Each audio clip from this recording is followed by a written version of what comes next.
Alright, let's make sure we are live and ready to go. Come on, Twitch. You can go a little faster than this.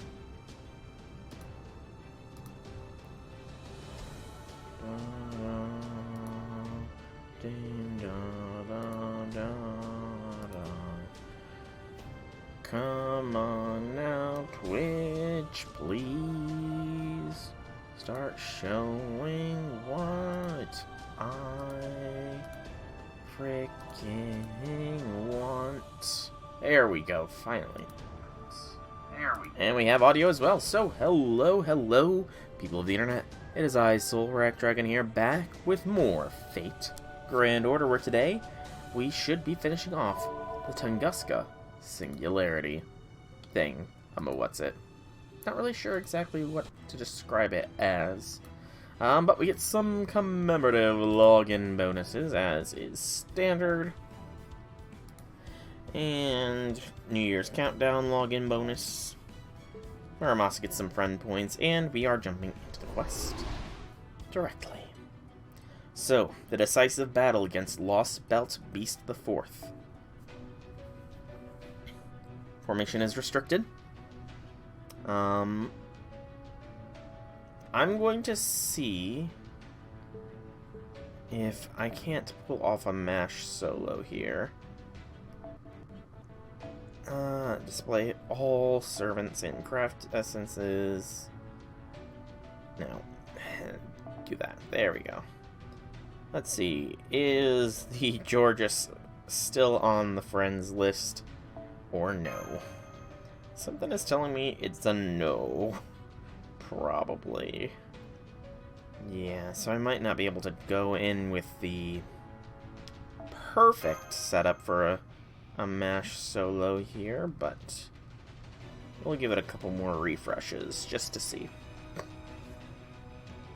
Just a couple, though. Oh, yay! There it is! Murakami still has Georges on his friends list. Alright, so this will be our setup as we go on and attempt to take out the true form of Beast the Fourth, Koyanskya. Turn that off because we don't even have any more teapots, and let's get this party started.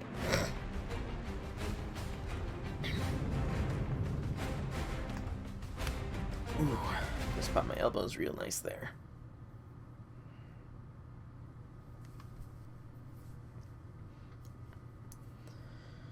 Alright.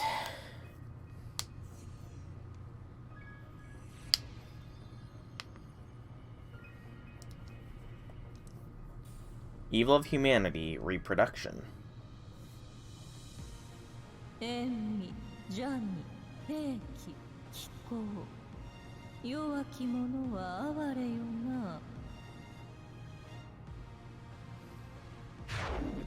she's got those.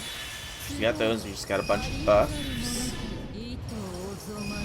Light Twirl, NP gains something. And she's summoning in compatriots. They have something on them this time, but let's see what we all have on us. So, increased damage dealt during Tunguska Sanctuary. Increased damage during main quests and raid quests during Tunguska Sanctuary. Increase of damage taken. Increased damage dealt against the fair-faced golden fox. Mental resistance up. A single guts. When guts is triggered, increase NP gauge for yourself when guts is activated. Decrease crit rate for all enemies. And apply delayed effect guts to yourself when guts from the thing Shen is activated. When HP reaches 0, increase attack and restore HP, and 3 turns of NP gain amount down. This Kin the First, MSI. Ooh. That's kind of nasty. Increased damage dealt against humans.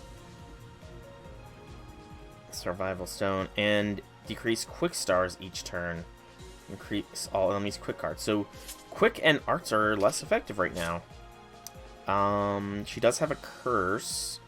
Decrease attack buff success rate by 40, but defense by 40 for all enemies. Oh. That's kind of nasty. So we need to take out this one first. I forgot to apply stuff.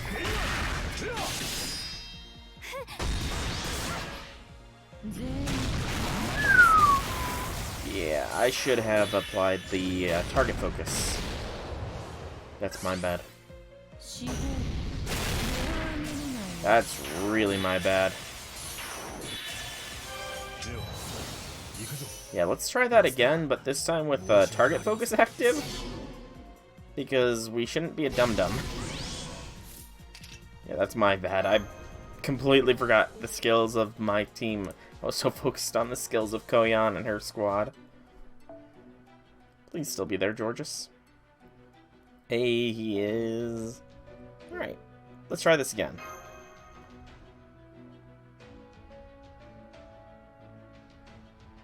This time making sure we actually use our skills. You know.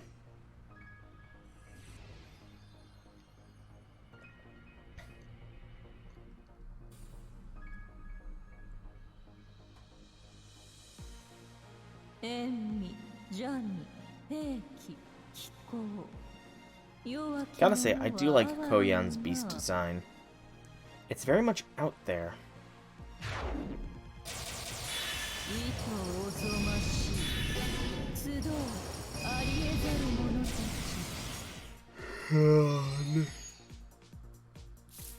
Alright, so you can do that.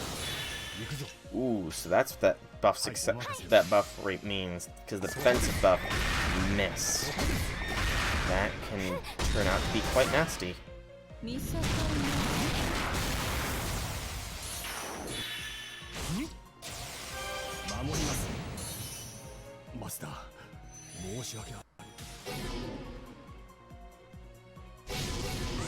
Okay. Now this is Georges can go. BAQ.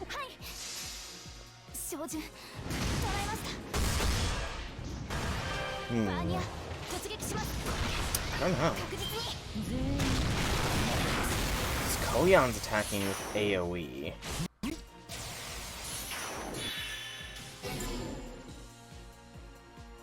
Koyan's AoE is not playing nice here. It's sort of bypassing the target focus of Georges. Pattern performance, crit down, attack boost, defense boost.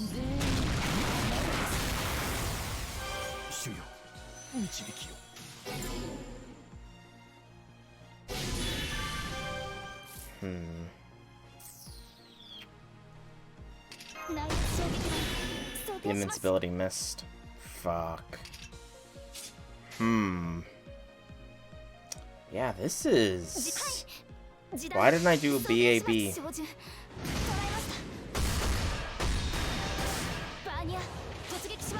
It was enough, still.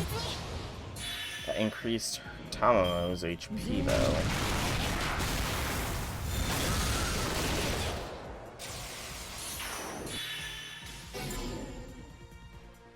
Okay, that was a guts gone.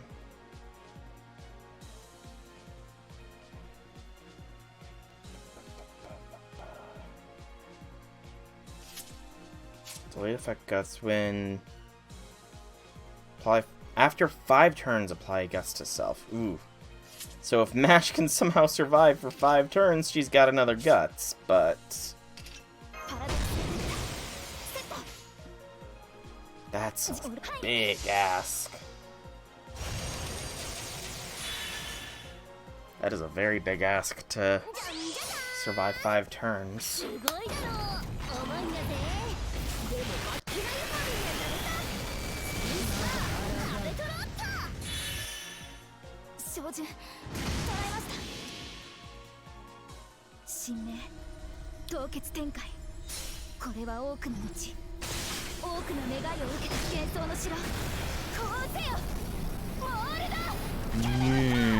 That's bad. Every buff from the NP missed.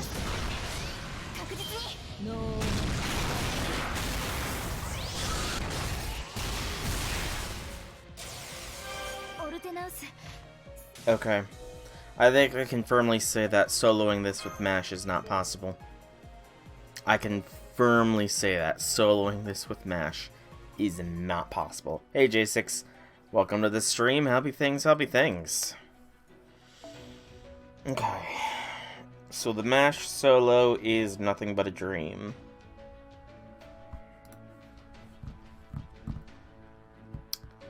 Let's try, well, no, I can't do what I did for the raids itself because Oberon is detrimental for that.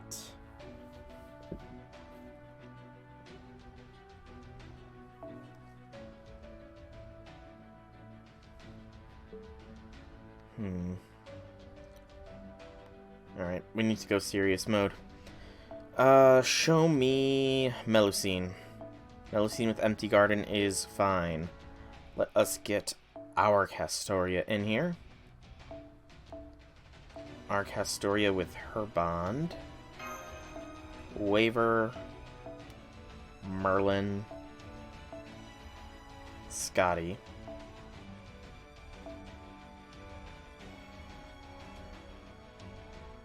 Waver with his. Merlin with his. And actually, let's swap Scotty out for a Mashu.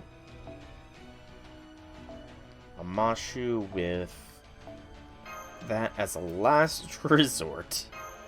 Okay. Yeah, let's also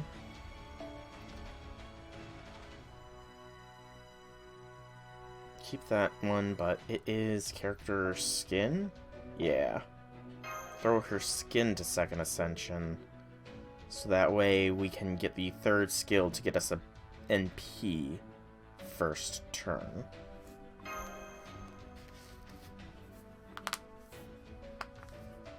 Hopefully. You guys gotta remember, Koyan here applies a buff success rate down by 40%. And that's kind of nasty, nasty.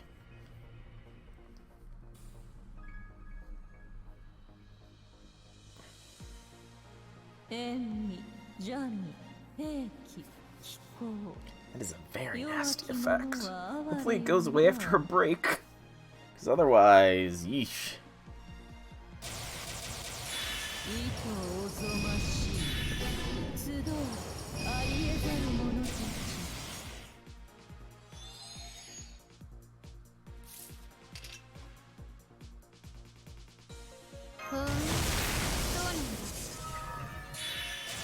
Okay. I don't like... Damn it. Why did they... I hate that the attack up missed. Okay, let's try this. Let's see how it does. No buff attack. No buff NP. Let's see how this does. Cautiously optimistic?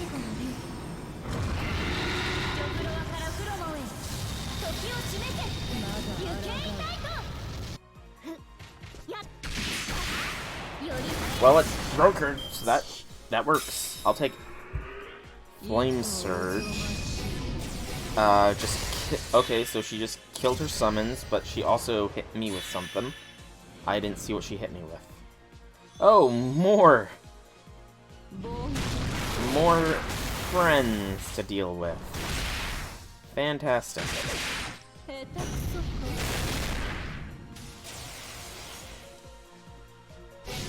Fantastic. Okay, that's not fair. That's really not nice, Koyan.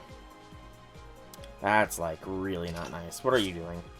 Apply Invincible to all allies, excluding yourself each turn, and increase MP attack resist for all allies while you're on the field. That's... okay, yeah, I need to take down this backkin first before I can even think of doing anything else. I didn't even check what that first one in the lineup does. Okay, Koyan, can you stop critting. Maybe, please, and thank you. The magic words have been spoken. The ancient pact has been invoken. Okay, what does this first kin do? Crit strength for all enemies. That sucks. Alpha Chatta voice is cursed. I wouldn't know. Or if I do know, I don't recall.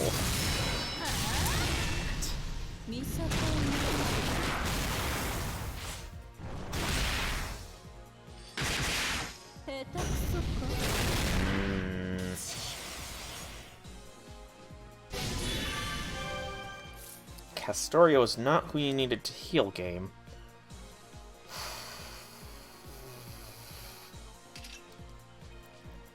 They all have guts, so they'll all come back.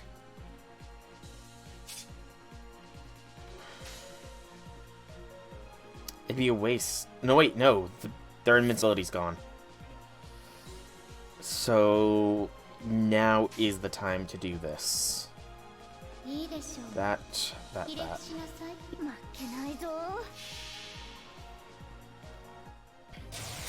Also, yes, I'm listening. It might not seem like I am, but I am listening. This fight is just kind of intense, honestly.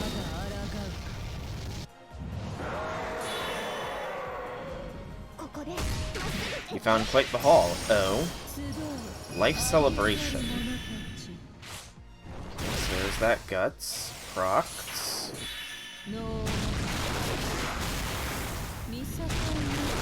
Melu's guts procs. She gets some NP gauge.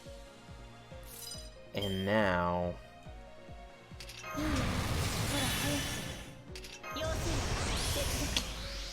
It's unfortunate. I wanted to see some gains, but that art gain is good.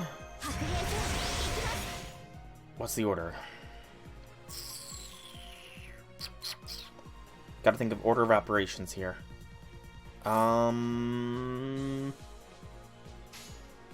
There's no guarantee that Castoria will pop off. Buster card effectiveness, no guarantee that will pop off. The burn. Shiny Snorunt was found while mining for ores. Random shiny sign-ups. Stunky Bergmite encountered while walking. Damn. Quite the haul indeed. To be fair though, you are a shiny hunter, man. Like, I think it goes without a doubt that you are the resident expert in these streams about shiny Pokemon. Excuse me. Like, even from the people that visit my streams, I think you're still the resident expert on shinies. Okay. Now it's all Koyan. Oh, close.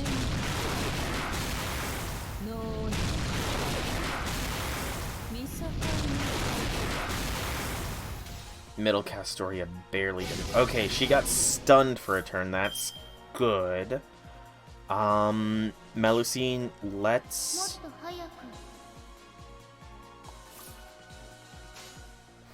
She's stunned. Go for stars.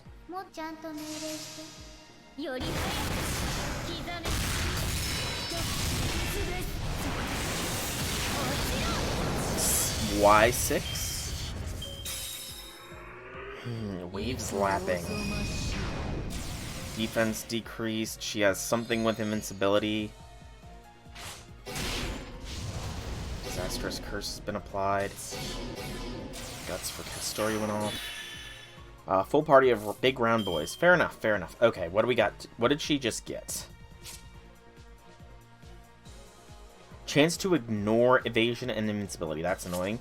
This one, the Moors. Increased damage against Fae. Inflict curse during normals. Decrease HP and apply disastrous curse each turn. Inflict curse when it's killed.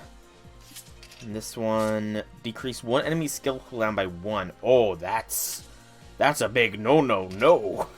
I'm not gonna be happy if that happens. So, but Melusine's geared up and ready to fire. Fire all cylinders, Melusine. Do it. Believe in yourself. Go, Melusine, go! Oh, this could have been a mistake.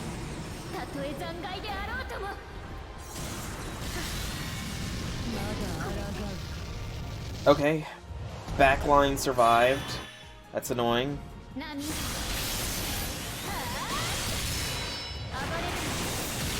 But Melusine did a big hit. Okay, I'll take that. Tunguska, oh shit, I forgot she had NP. I completely forgot about the fact that she had an NP.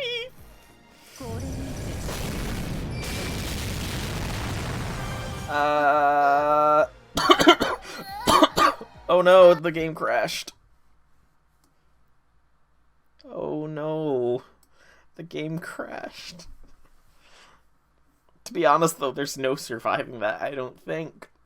Yeah, I don't think I can survive that. Even if I do Castoria's NP. I'm more curious as to if I will or if I won't survive than anything else right now. I'm gonna quit after, I'm gonna resign the fight after this, but I'm curious as to if Castoria's NP would have let me survive or not. So, this time we would do... What, does this make any difference?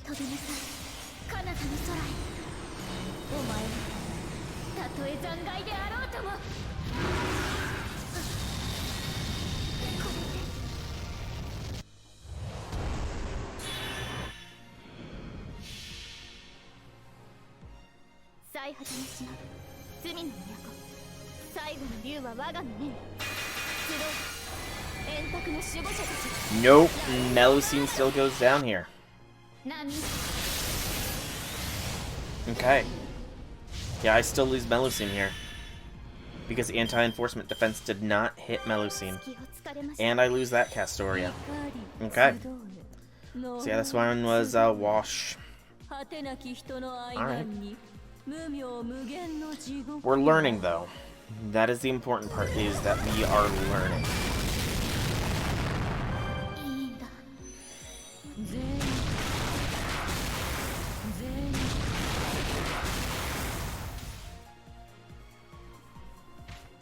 A lesson learned is a lesson indeed. So withdraw, because I said I would. I just wanted to see if Castoria would have helped us survive, and she sadly did not. Okay. But we have gained some good information.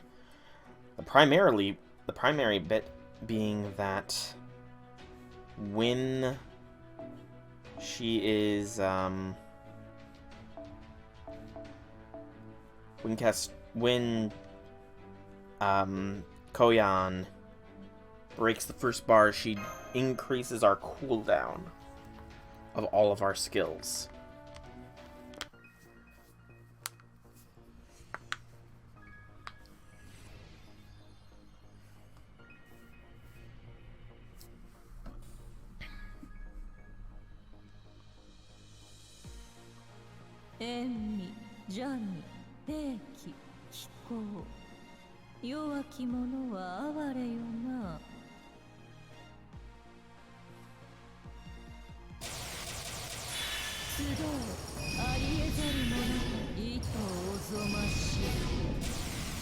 And Koyan summons those two. It's always those two. Alright. So...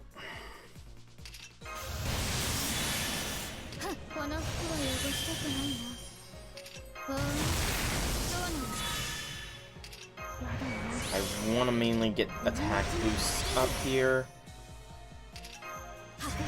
Just buff Melu as much as we can.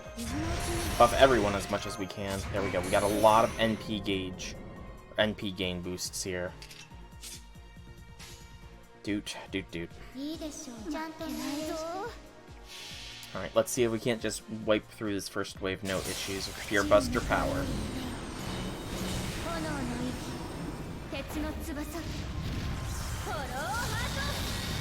Did we bring enough Daka? We did. We did bring enough Daka.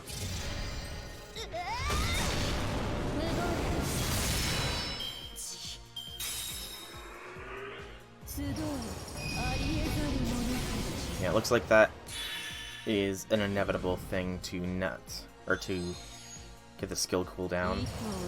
There's no avoiding that. Unfortunate.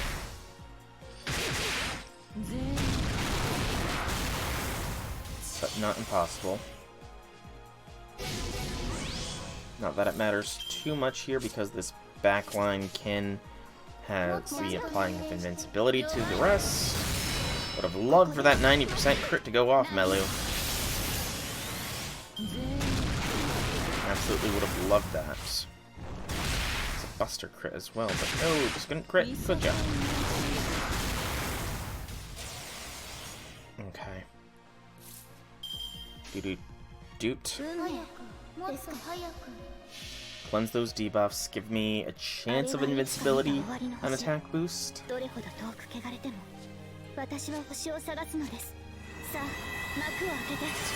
All missed on me.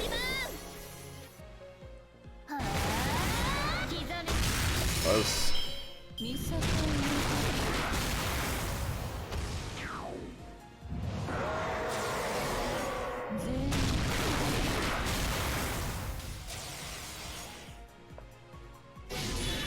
Good.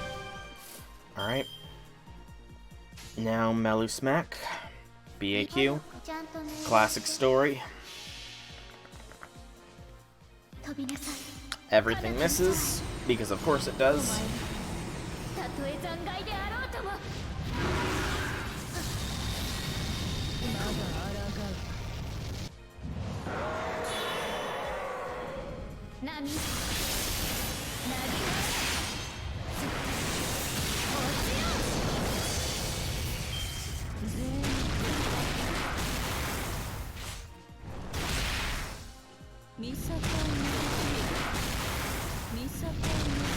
Koyan's getting way too many attacks, in my humble opinion here.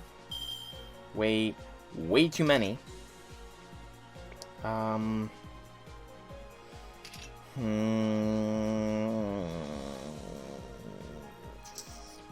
the guts, or throw that on there, thank you for going off. And then a BAB on Kin 2.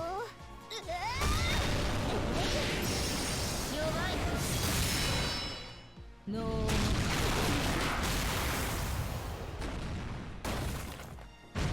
First to target Melu. That's one off for Melu. That's not what I wanted to see. Stun is fine. Melu is of course sealed, but let's cleanse the debuffs here.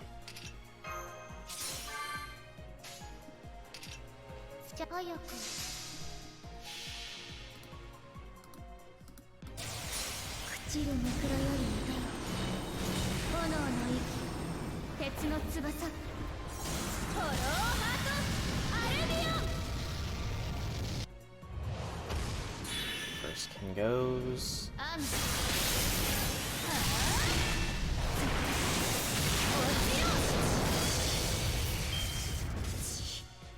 Okay. Now we BAQ. Please protect everybody.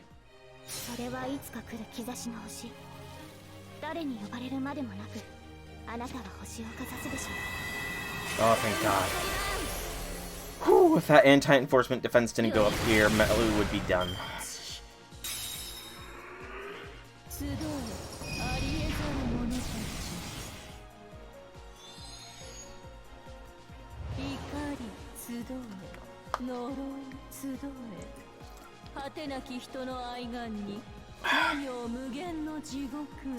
Yeah, this 40% chance to not buff is really monstrously bad.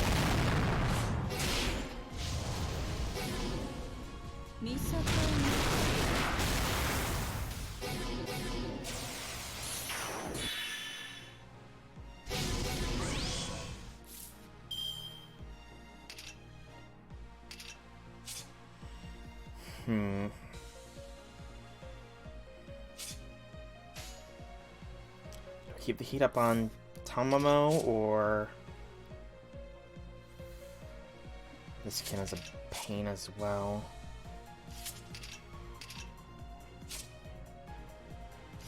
No, we need to keep up the heat. Of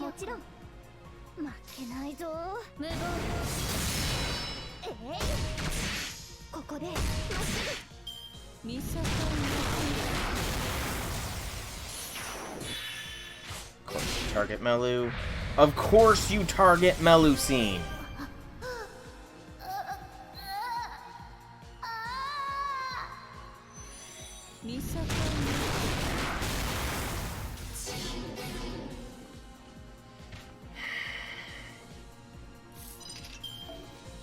Of course they target Melusine.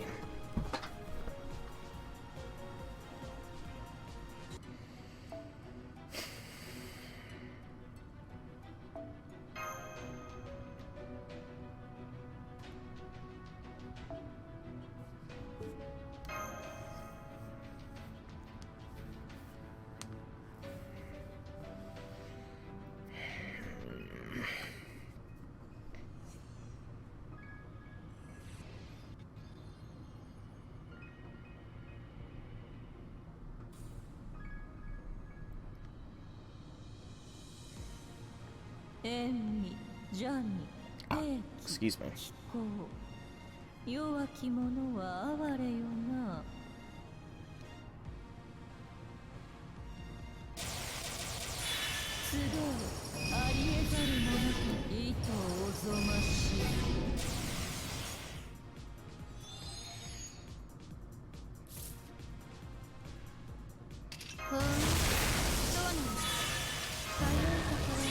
That's the attack boost. Hit that one though.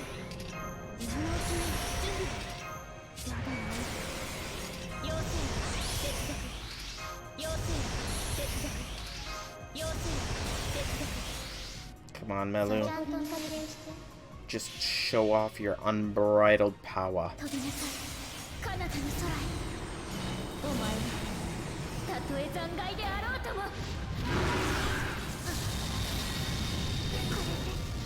Good. Good job, Melu.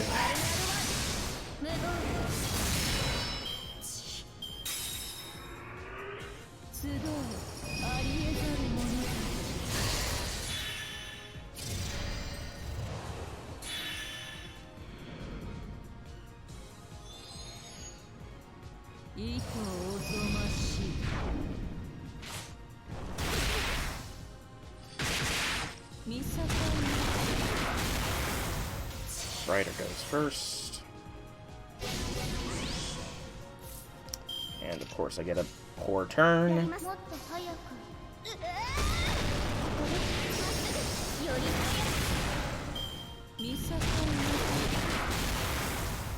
Yes, I'm guaranteed a Melu Brave Chain on this turn.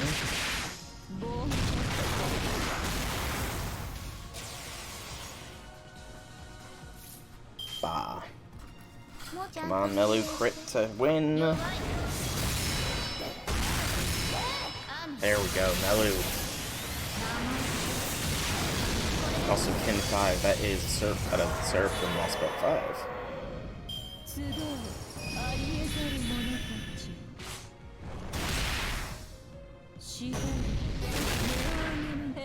Of course, you back to crit Koyan, that's just what you do. Thank you for the heal, actually. Okay,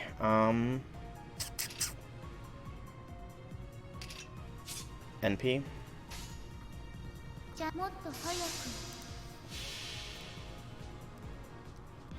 Both hit. The ignore invincibility doesn't matter too much, but Buster Up does. And because it applies before. Got a crit out of it, so good. Terror. I'm gonna need to use a cast story NP. Give it that terror time.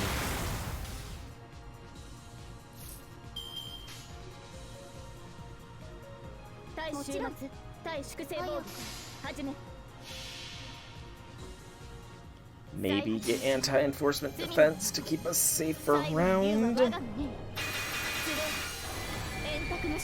On everybody but Melu, because of course.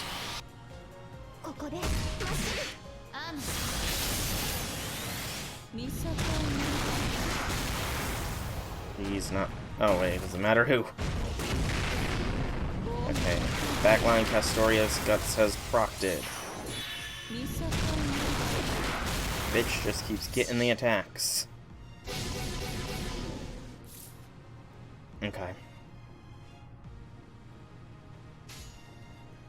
Come on, Melu. Please wipe out Vitch's bar.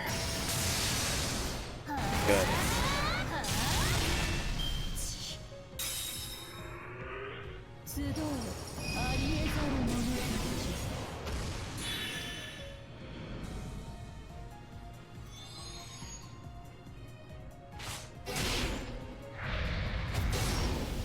Melu is cursed.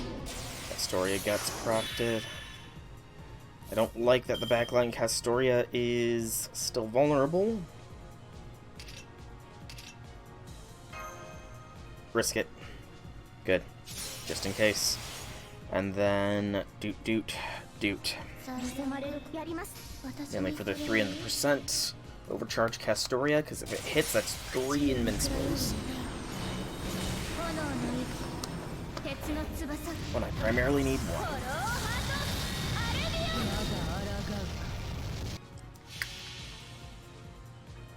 Come on. Big money, no whammy. Big money, no whammy. Big money, no whammies. Yes! Good. Everybody will survive this turn.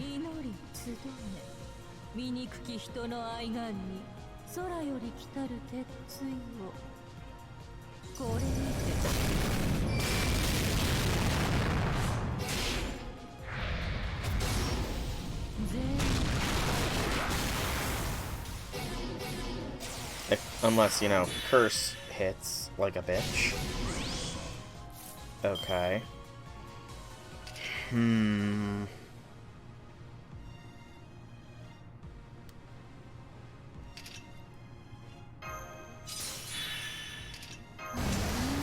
Fuck. Come on. That pisses me off.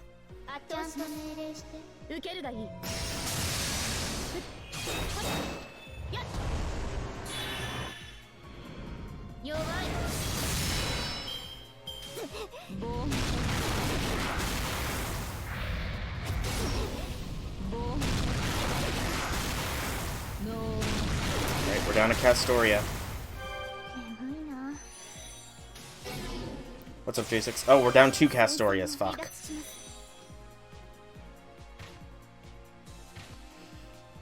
Down by 2 Castorias. Oh, thank you, Hero Creation. Come on, Vince. Hit everybody but Waver, that's fine. Wait, did it? It didn't hit Melu. Fuck. Cleanse all those debuffs off Melu. Oh, it did hit Melu. Good. Alright. Come on, Melu. Smash. Smash. Smash. Smash away at this bar.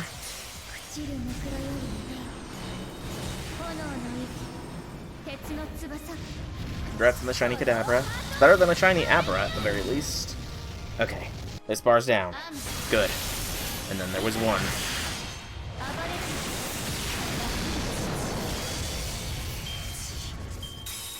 $721. Ominous Starfall. Max HP down, and she has a charge per turn skill now.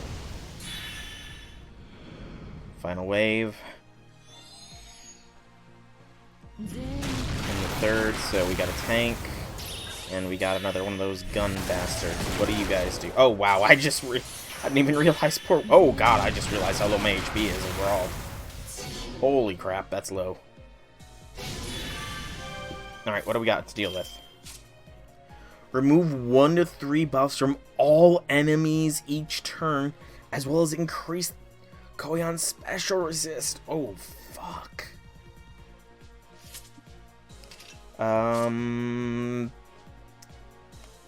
Increase defense for yourself. Apply inflict death to all enemies when damaged to all. Apply inflict death. Well, that's not good. That's really not good. The ruler needs to die. Please die to the NP. Please die to the NP. And don't hurt me for killing you alongside everybody else. I got an overkill. I killed the backline by accident. Not who I wanted to kill. Okay. Nobody else died. I'll take that. Well, Waver just died, but, you know, that's kind of inevitable. It's Waver, after all. And there goes Merlin. Oh, he had his guts still. I forgot about that.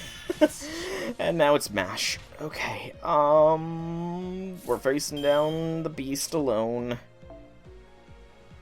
2 turns until Melu's delayed effect guts goes into play. Melu's gonna go down here. There's nothing I can do to save her. Shit.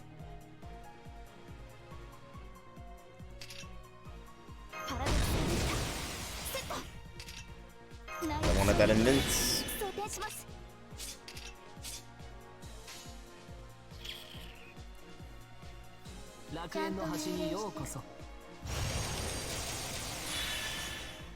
Yeah, Melu's about to go down. We might have to seal revive. Because I honestly have no idea how to do this fight in any sense of the word of easy. Because holy fuck. The 40% chance to not apply a buff is brutal.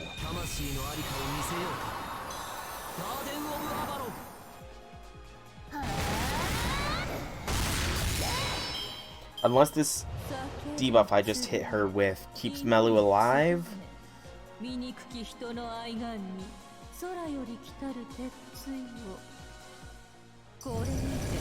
It doesn't.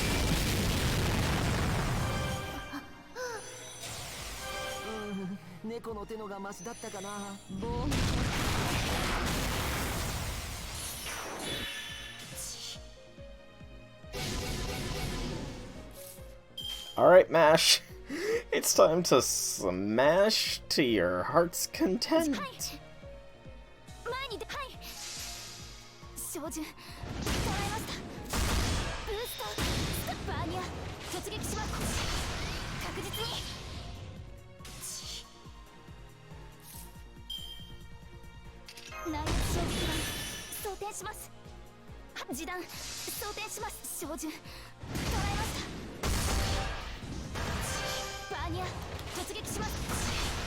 Go, Mash, go! Terror, that's not good. And neither is the instant crit! Oh, that was bad. Okay, by the power of my command seals, fall, Koyanskya.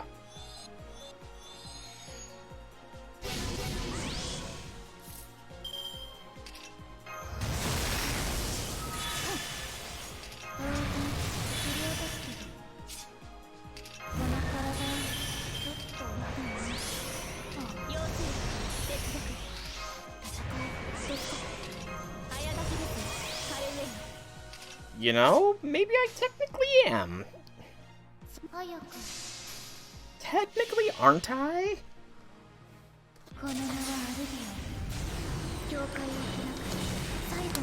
I mean, technically she is in my Chaldea, and she's just not leveled up because people keep putting her down, but hey, there we go.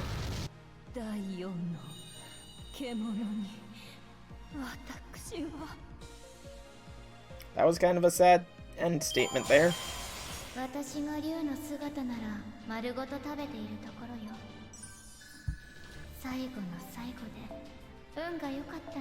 That was not an easy fight, though.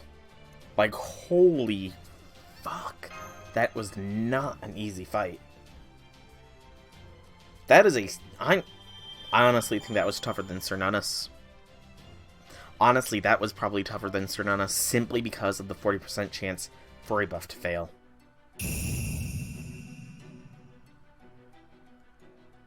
Section 12, the one clever solution.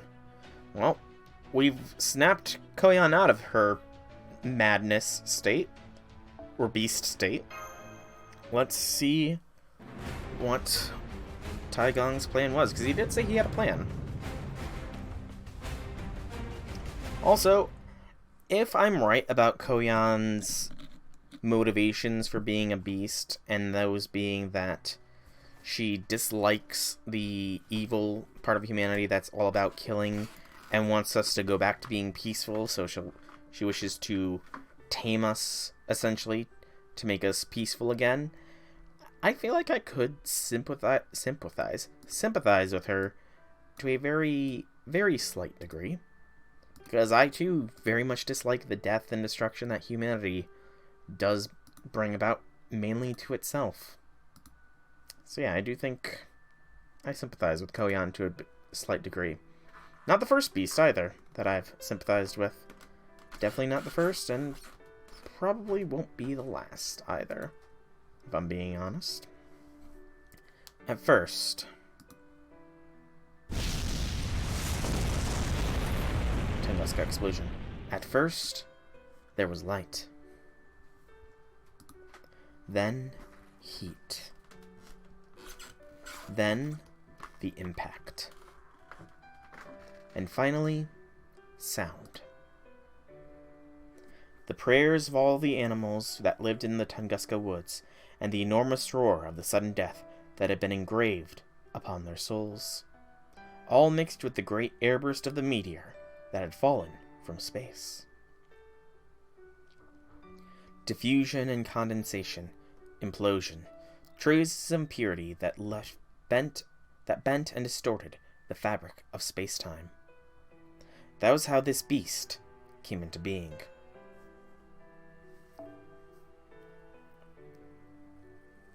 Diffusion and condensation, traces of impurity that bent and distorted the fabric. Okay, so my theory is sounding more and more sound. The meteor, the light, and the explosion was the catalyst to summon Koyan, to summon Tamamovich. The souls of all the animals, their memories and everything, diffused and then condensated inside of her. And that is what summoned Koyanskya, Tamamovich, as she is. The lingering hatred of all the animals in there warped Tamamovich's spirit origin to the point where she became a beast. Its origins had no connection to either legend or history. Yeah. It was the product of disaster. Nature and prayers agonizingly screamed into the void. I don't think so. Well, actually, there is no definitive proof of that. Because, hang on, origins had no connection to either legend or history. That's still a true statement as far as the Tamamo 9 go, because only Tamamo no Mai has a true connection. A nature spirit who had nothing to do with humanity despite possessing a natural spirit origin. Okay, so the game is slowly trying to convince me away from it. Ooh. The disaster that befell this land also gave rise to a new life. Amid the flames, the newborn creature smiled wickedly in its hideous body. Its spirit origin, formed from the screams and suffering, felt comfortable.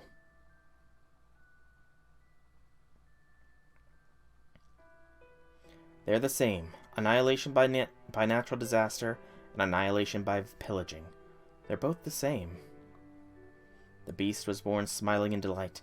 It couldn't help just how much it enjoyed itself. The cries of the animals as they were slaughtered by human hands were like rain washing dirt off its body. Humans didn't keep their promises. Ever. Animals always understood, even from birth, that they had to kill to survive, and use whatever they killed to improve their lives. It was all in service of improving on what came before. Such was the order of the natural world. The species that lasted the longest made use of the most lives. But humans forgot that promise. They forgot their responsibilities. They lived as alongside animals, but not for the prosperity of their species.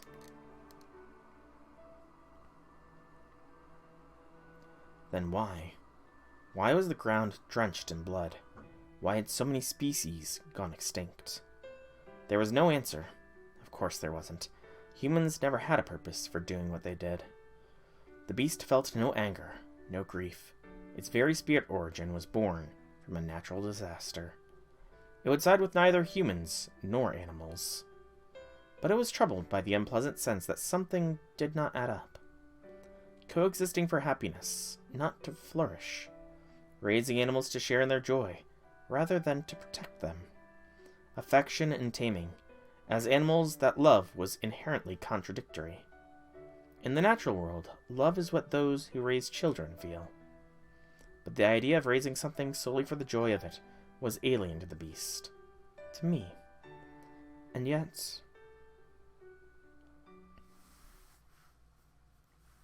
You who wounded the earth, the only being to be born from the ashes of all those deaths. Cursed beast. I doubt many will celebrate your birth. Still, you should at least have a name. Yaskaya. Yaskaya, what does that mean? That has to mean something.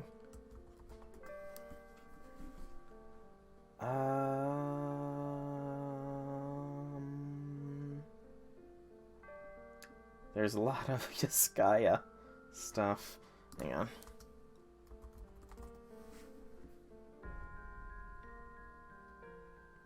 Okay, it is a Russian surname. Yaskaya is a Russian surname, but the meaning... Oh, there we go. An extrovert who is always good company for others.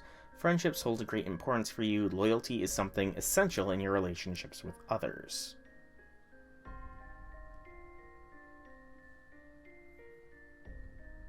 Okay. Love holds an important place in your life, as the saying goes, you cannot live without it. I mean, beast. Once you've found what is right, you will not let go. I guess that... I mean, reading about it kind of does describe Koyan. Yaskaya. Yanskaya? Koyanskaya. Koyanskaya. Koyanskaya. That was when I understood. These feelings I had were evil. They went against natural law. No living thing should have these feelings. Not even beings they call gods could control feelings like these. These feelings must warp every living thing born on this planet. Like a human who's killed by the animal they love. Like a god who's rejected by the humans they love. I see, then I'll take that form. When the fourth position opened up in 2019, I was incarnated as the replacement.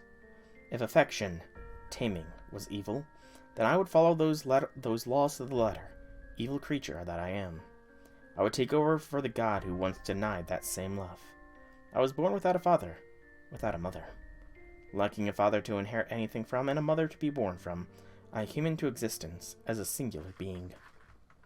Why? Why else? To learn about a mother's love. True love. And yet, I had no mate. I was the only one of my kind on this entire planet. So, I decided to take in children. I visited several lost belts, hypothetical worlds, and I collected monstrous children. Children that would suit a monster like myself. Okay, so she sees herself as a monstrous being. She sees herself as evil because taming, to find love in something that is not to raise your young, is not a natural form of love, and thus is evil? Yeah, because I guess... I mean, even in the natural... So, in the natural world, only very few animals do mate for life, and it's not necessarily out of love. The love between a parent and a child, though, is a lot more defined in the natural world. Yes, there are some parents that will abandon their children shortly after they're born, but more often it's the case that a parent will defend their child to the death out of love.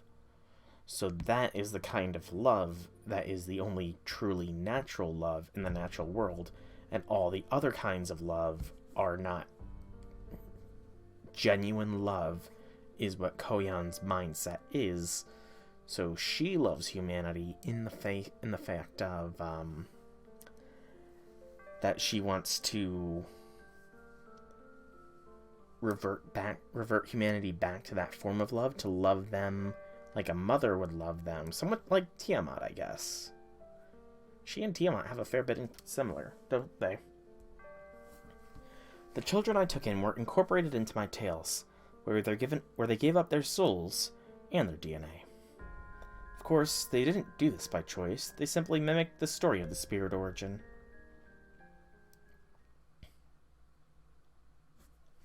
The nine-tailed fox birthed countless creatures from its tails. That's how the monsters of Japan were born. It was the legend of another beast, just like me.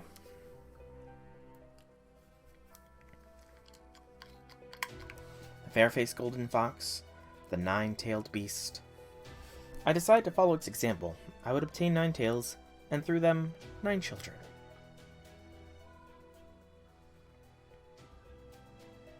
But I didn't want just any creatures for my children. I would never accept animals from a world humans control. As a being who refused anything to do with humanity, he refused to accept humanity at all. That's not true, though. You do accept humanity. She's contradictory in nature. I knew that my children would have to be creatures that didn't exist in human history. Hence, the Lost Bounce. Worlds far removed from humanity, dead even as they lived. Such monsters as could only survive in worlds like that would be my perfect children.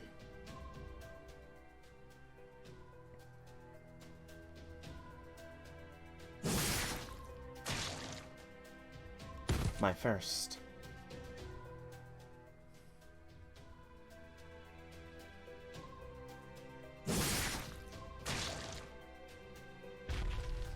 My second. I love the justification for a tank as your third. Please tell me some funny line. No, that would have been... It should have been like... I did my best. My third. Because really, a tank is not a living creature. The Kali were her fourth. Her fifth were Cerberus. Her sixth were the Moors, though she did want Albion. Who were... Are we going to get a hint as to who the seventh will be?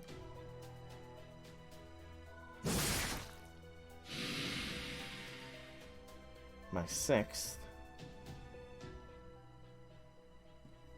I used the information I absorbed from them as a base to make all sorts of new lives. Now, I would really like to see what her 7th, 8th, and 9th tails were going to be. Before I knew it, I had made a forest and rivers. I had created a place where humans could never harm its inhabitants, a world where humans would never be born. No creatures would need self-awareness, no will of their own. In a dog-eat-dog world, amid the endlessly repeating cycles of life, these animals would live and die, with nothing to get in their way. And then one day, I would. You would. You would what, Koyan?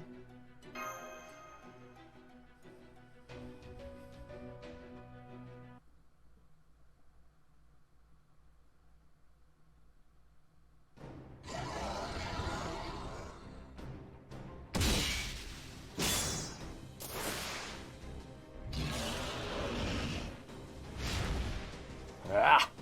I can do this. Alright, nigga. Sibujiang. And now for my noble phantasm. Follow my lead, my mount. You got it. Wash away sin and gaze upon the sun. Come, three-headed dragon. It's the Blue Eyes Ultimate Dragon! Zmai, Gornyuk. These are the radiant flames of the cursed three-headed dragon. Now taste the fires of hell. So yeah, Nikich is the maiden with eyes of blue who can summon out the Blue Eyes Ultimate Dragon. Your turn, Taigong. Activating all 84 inscription seals. Come to me, Scourge of the Gods. Come to me, my weapon of old. Let the sky open up. Come. Da, Shen, beyond.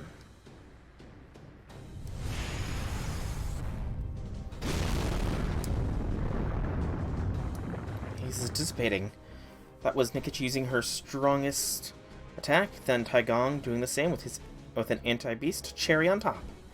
Not even a beast can deflect so many powerful attacks. We need one more good hit, Chaldea, if you would.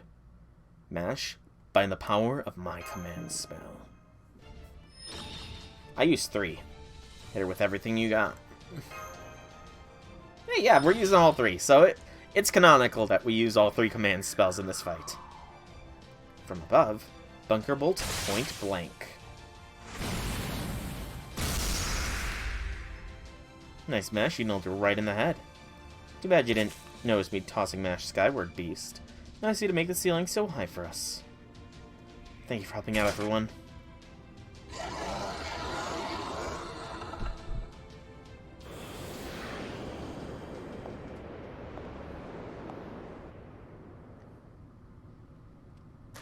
The target's magical energy levels have dropped significantly, and her expanded spirit origin has returned to its normal size. Yep, I'm seeing that too. Not bad.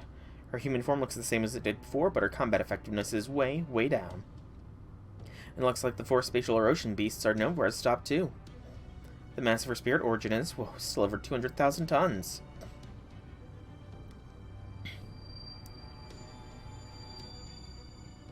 That all sounds like good news. I guess that means the battle is over for now then. Well then, I'm gonna head back ahead of you guys. See you at Chaldea. Right, see you later. Great job, everyone. We hung in there, and we won. You won. My spirit core is still very much intact, and all I've lost is some magical energy. The sheer hubris, trying to fight me as if it were some kind of sporting match, it's appalling. Especially since our little match is far from over. Too slow. We did get told that this place was filled with these things. Infinite combat beasts. They're springing up from the ground, no, from the walls, too. Your reactions are slow, your instincts are slow, your strategies are too slow, and above all, you were too slow to realize it was already too late. I count almost 1,000 combat beasts, filling the hall with countless guns and cannons designed explicitly for killing humans. This is bad, really bad. I do beg your pardon. These are both a hobby and my authority as a beast, a nega weapon. Since I've been killed far more times than anyone else, I can use your human weapons better than you can. Her target is Senpai. Give me a boost, soul. Hurry.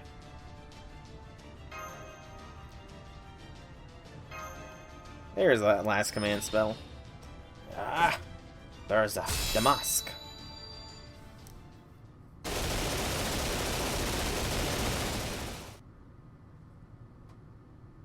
Are you alright, Master?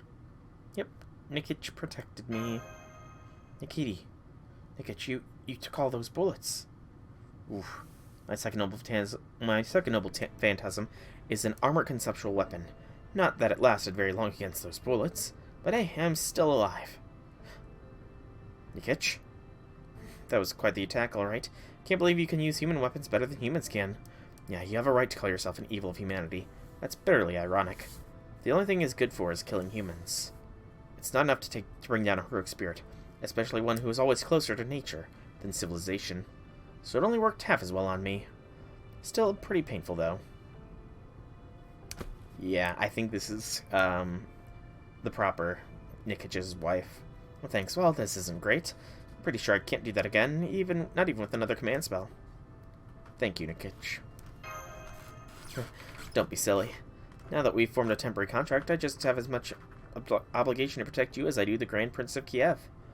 Taigong, it's all up to you now. Nikich. Don't worry, her spirit core is fine. Tough as she is, I'm sure she'll wake up soon. Mash, would you watch her for now? Yes, of course.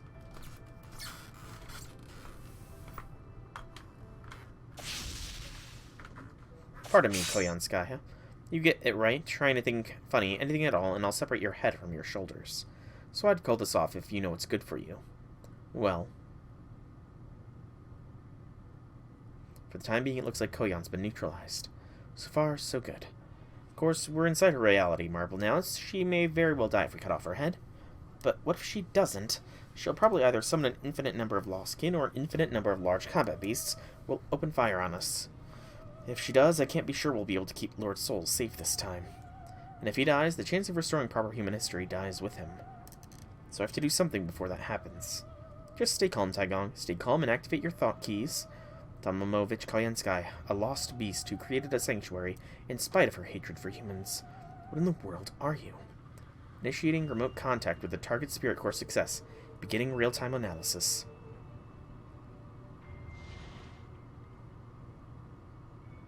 A utopian sanctuary where wildlife flourishes, and a hellish landscape full to bursting with loathing for humankind. They say that reality marbles are windows to their users' souls, so this place must contain your heart's deepest secrets. So then you must be... Taigong? I didn't know. Don't worry. I've got this. Tell me, Koyanskya, you're the one around whom this whole world revolves. Who are you, truly? Who am I? Haven't I made that abundantly clear by now? A nine-tailed fox.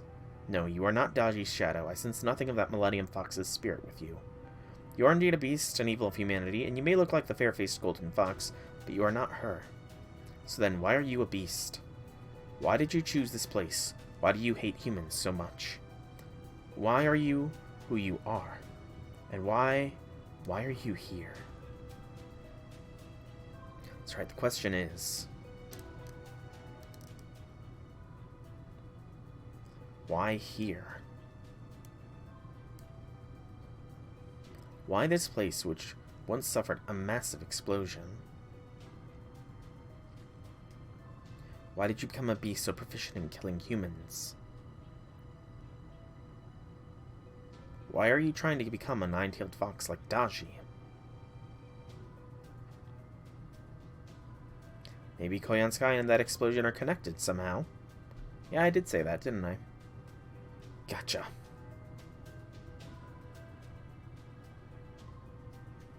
At times you direct your flames to slaughter, at times you offer recompense and resolution, and extend the hand of contradictory affection.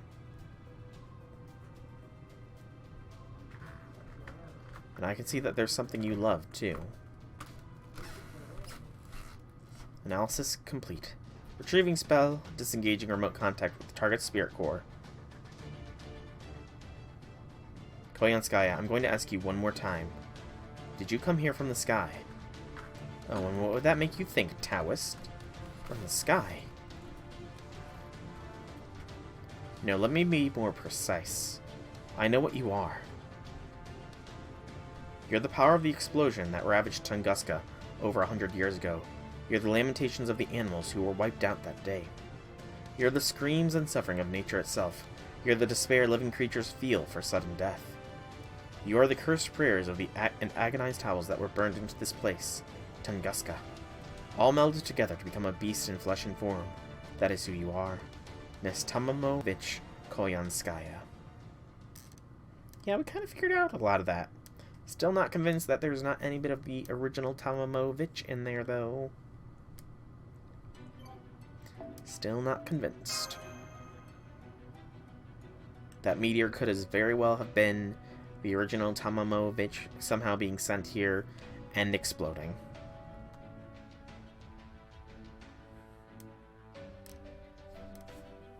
Wouldn't surprise me if Nasu were to pull some convoluted thing like that off, after all. Spurs and agonized howls. Yep, that's nothing new. Melded to become a beast in flesh. That is who you are. Yep, nothing new. Yep, nothing new. Tunguska incident. Then, do you mean she's a concept come to life? The incarnation of the Tunguska incident? Excuse me. No, I shouldn't be ruling that out. There have been other instances of concepts becoming heroic spirits. Besides, melding with concepts is also said to be the heights of which magecraft aspires. Excuse me. And even though it was a natural phenomena, it was also such a massive disaster that human history couldn't ignore it.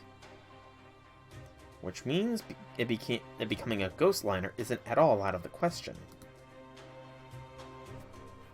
Yep, the director's right. We know for certain that Koyanskya is a servant. The fact that she's an alter ego alone is proof of that. By definition, there are other aspects of existing heroic spirits. Of course, that's all assuming you're right, Taigong. I'm guessing you have a good reason for your conclusion? Oh, you could say that. I reached this conclusion by examining her spirit origin and spirit core. I had to use a finicky spell to do it. For it to work, a lot of particular conditions had to be met, but fortunately, I managed to get it working. Though not without a few moments of jaw-clenching worry. Incidentally, you were the one who gave me the last hint I needed, Lord Soul. Me. When did you cast a spell on me? Well, I say spell, but it's technically Feng Shu. A sage art, if you prefer. They can be quite tricky, as they don't have the same extensibility as Western magecraft, but if you can get them working, sometimes they can be just the thing.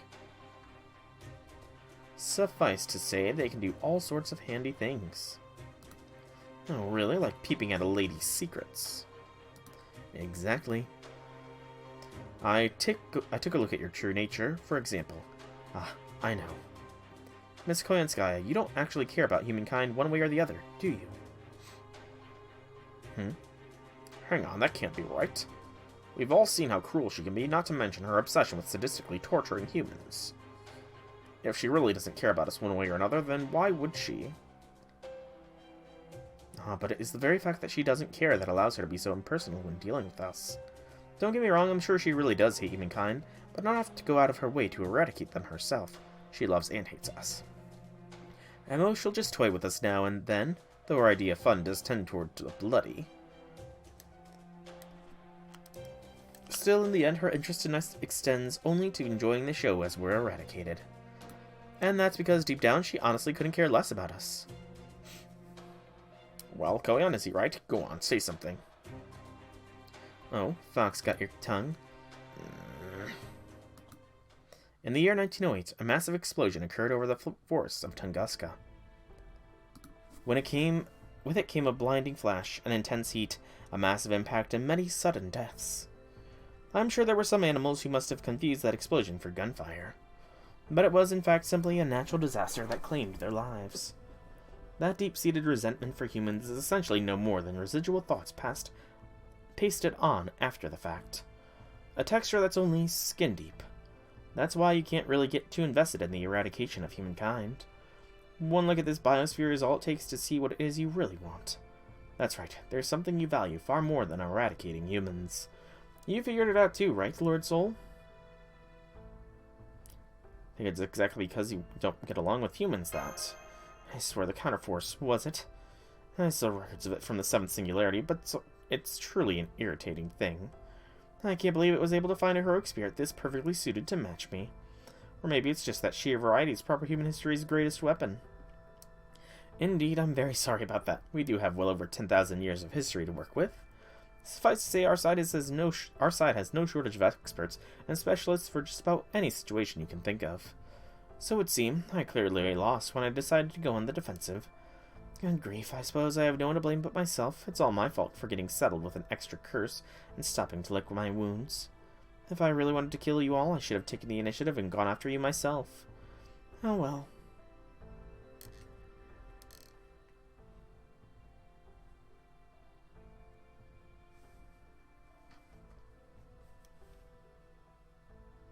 It's not as though I suffered any losses, so I have no regrets about how that whole thing turned out. Now that the original Beast the Fourth Primate Murder is gone, I thought I might be able to take his place. But I guess that's just a pipe dream now. I swear, it really feels like this whole planet has it out for me. My dreams of becoming a beast have been dashed, you Chaldeans have walked all over me. It's so infuriating, I feel as though I might just lose my mind. You know, now that it's come to this, maybe I'll just blow myself up and take this whole place with me. What? Hold on, this is bad. Koyan might be acting cute about it, but she's deadly serious. Trust me, she's a staunch believer in taking everyone with her if she has to go down. Foo-foo! If I may make a proposal, why not just, well, stop? Forget about trying to become a beast, or pretending to be one of the foreign gods' disciples, or having anything to do with Chaldea or human history. You can just leave it all behind and be done with it. Huh? I have a third option in mind, one that doesn't involve either of us dying or being wiped out. What do you say, Miss Koyanskya? Will you give it a chance? I mean, you don't even care about humans, right? So, don't you think it would be ridiculous to risk your life for something so insignificant? You know, that's a good point. Chubs. Now, don't look at me like that. Believe me, I'm not going soft on her or anything. I'm just thinking of what's most likely to get me out of here alive. This whole place is part of Koyanskya, right? You have no chance of escaping if she blows herself up, so there must be some kind of compromise here. Not to mention that, well, this isn't a lost belt. There's no actual need for us to kill each other here, no reason we can't all just coexist peacefully. So if we can talk this out, there's no point in us fighting. Isn't that right, Soul? No, young master of Chaldea. You didn't grow up as a cold-blooded mage, you're an ordinary person who's been thrust into a position of extraordinary responsibility. So I'm sure you understand what I mean. In fact, you probably understand better than anyone. Yes, I do. I hear you, Goffy. Fighting to eradicate every last one of your enemies is such a pain. Did you have to put it like that? It's one of my top 3 all-time best moments of my whole life, you know? Oh, sorry. I guess I'm not too good at putting things delicately. I did mean what I said, though. We're talking about the kind of war where all you get for your troubles is a pile of corpses, right? And you'd rather not fight it if you can help it, right? I'm just saying that I'm right there with you. I'm genuinely astonished. I would have thought you in particular would still be nursing a deep grudge against me, Your Excellency. Oh, believe me, I very much am. I'll never forget the mistakes I made in Chaldea, or the many atrocities you've committed. But this isn't about any of that. I'll pay the price for my foolish mistakes, and you can pay the price for your crimes in your own time. My, how cold of you, Your Excellency. You really did turn out to be third-rate right to the end. As a mage, of course. Still, as the loser, I have no right to choose. Go on then, kill me, steal me away, do whatever you will with me. I won't make much difference either way. Even with me out of the picture, there will still be a second or third. Come now, didn't you hear me? I said I have another option. Yes, proper human history can be cruel. There are never enough seats on the boat when you want to ride. I have a pretty good eye, and I know a lot about a lot of things. When it comes to the Lost Belts, Chaldea has no choice but to destroy them, to ensure their and humanity's survival. That's not the case here, though. Your world has nothing to do with human history. Yeah, the more I think about it, the more convinced I am that you should accept my proposal. There's absolutely no reason for us to try and kill one another. Really, it's simple. That's not how I see it. I've already put down roots here in my birthplace. This world is the cradle I need to metamorphosize into a fully mature beast. Once I begin the process, I can't move from this spot until my transformation is complete. And now I failed. Big time. Since it's not possible for me to mature anymore, I'll be stuck in this spot forever. So even if you succeed at taking back your precious humanity and proper human history, my little world here in the corner of Siberia may cause all sorts of errors when it comes to trying to restore it. She has a point. We could argue exactly how we're going to take back and restore proper human history, but I can't deny that the scenario she's describing is a real possibility. So what should we do then? Maybe it'd be better if we just put her out of her misery. We could always try cutting off her head and seeing what happens. What do you think, Master? If you think we should behead her, just say the word and I'll... I'd rather not behead anyone. Yeah, settle it down, Dragon Lady.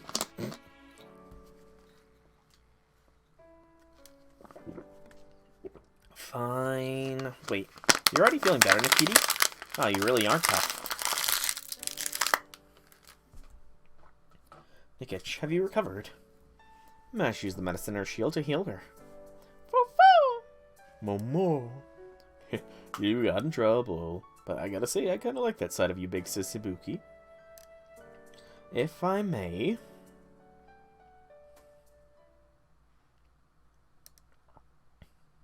This place is a reality marble. It is an inner world that perfectly reflects Koyanskya's mindscape. It's not as distorted as the Singularity created with the Holy Grail, nor does it have the finality of a lost belt, which means this world can continue to exist. True, I suppose it's possible that it could impede the restoration of humanity, at least if it were to stay here. But what if this was somewhere else? That's right, it could go someplace else. Someplace not even on this planet. Or do you truly think there is nowhere in the endless expanse of space where you and your world could continue to exist? You want to send Koyan off planet. That's it, a place where this world wouldn't interfere with restoration of humanity's space. It is at least theoretically possible. Since this world's outer shell seems to be exceptionally strong, I think it should be more than able to withstand even the harsh vacuum of space. Of course, it would need a way to preserve its atmosphere too, but if we can give her a mystic code with the right spells embedded in it, then... Foo-foo! Wow, Mash, I don't think I've ever seen you so excited. Easy there, girl. Just take it easy. Why don't we finish hearing him out? Oh, right. I'm sorry, I was just a beautiful idea he came up with. I couldn't help but get excited. Don't apologize, an idea this spectacular deserves a little excitement. That is the third option I propose. We temporarily freeze Koyanskya's space-time and send her and her world out into space. Of course, I'll set the freezing spell to automatically defrost her space-time when she reaches a safe location. Whoa, slow down. Space-time freezing. Space travel, what are you saying? That's practically magic you're talking about, especially the former. Now allow me to explain. I understand your concerns very well, Director. Ordinarily speaking, sending an entire landmass into space would be the stuff of science fiction. However, this is no ordinary landmass. This is reality marble, a single being's inner world. Which means, if we can halt the forced development of this reality marble on the surface, and return her to her original human size... Exactly. It won't change her actual mass, but in this case, size is what matters. That said, even at a human size, it would be difficult for me to launch her into space with the power I possess. So I'll tweak the space to shrink her down a little more until she can fit in the palm of my hand. Then I'll be able to send her out into space, no problem. Foo-foo!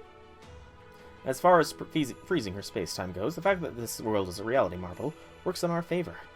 I wouldn't have to interfere with space-time directly, I would only be slowing it down by her own natural life cycle as much as possible, which would be effectively indistinguishable from freezing her space-time.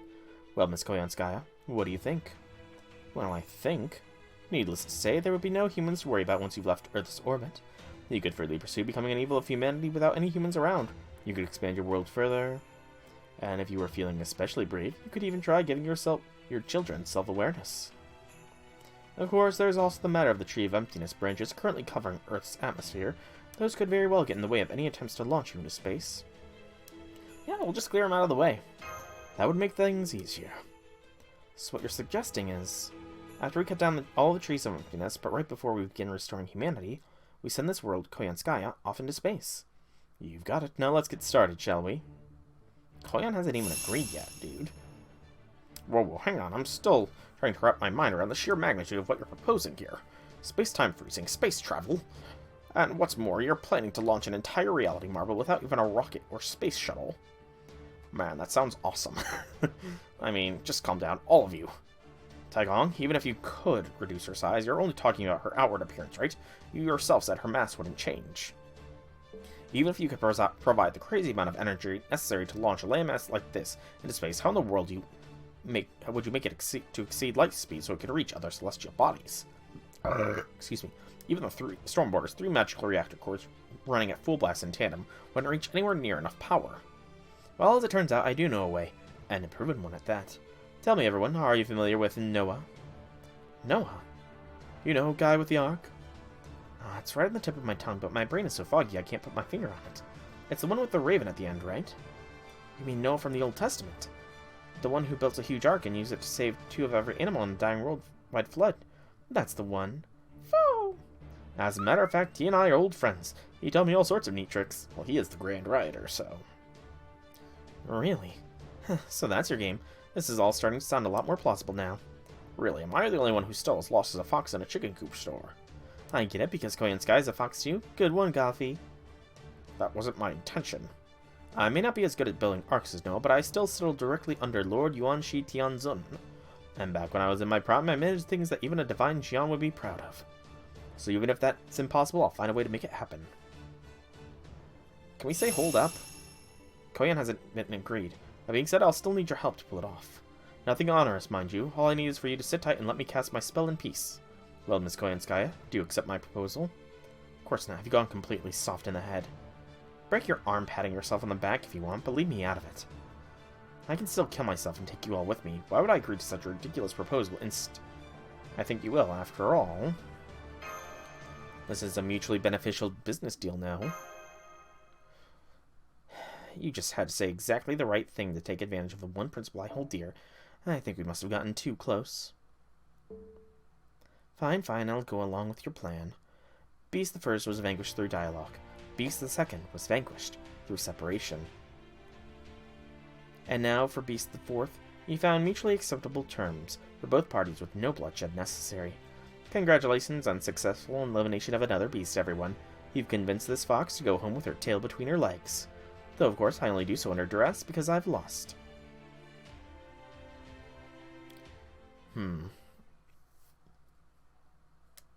Alright then, Lord Soul, give me all the magical energy you've got and then some. You got it.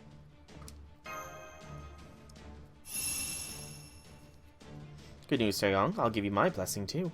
If this spell fails, you'll be blown to smithereens, right? My instincts are saying as much. Very astute. Alright then, everyone, if you could all lend me your support, I would very much appreciate it. You got it. Thanks. Don't worry, you'll be fine. I'll help you if need it. I doubt it'll come to that, but thank you, Lady Ibuki Doji. That's oddly reassuring. I'm afraid I don't know the first thing about sage arts, but I'm wishing you the best of luck, Taegong. Much obliged.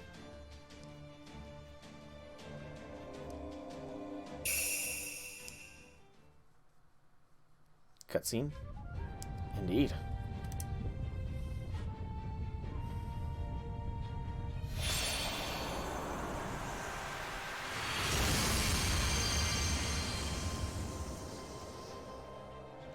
The Kunlun Mountains belong to Yuanshi Tianzun, invested in the fish-tailed golden crown as in the crane robes. Unite the heavens and the earth as one. An immortal aura, godly and pure, divine Xian of the paradise, descend now before us. In my hands lie the peerless treasured blades. Encompassing geography and astronomy alike, the 8 trigrams lie within me. With them I am on equal footing with the divine Xian. And as proof, before me the King Father of the East, Dong Wang Gong, to my right, Flame Emperor Shen Nong. Behind me, the Queen Mother of the West, Ji Wang Mu. To my left, the Mother Goddess, Nuwa. May the great Jade Emperor bestow his blessing upon us under the Torch Dragon Zhulong's radiant light. Protected memory space. Forced connection.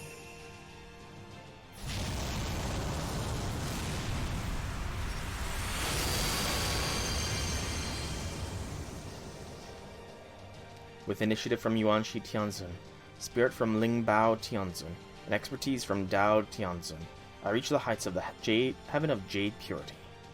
To the source of all things, Taji. Now hear my plea. Hurry up, and give me all you've got.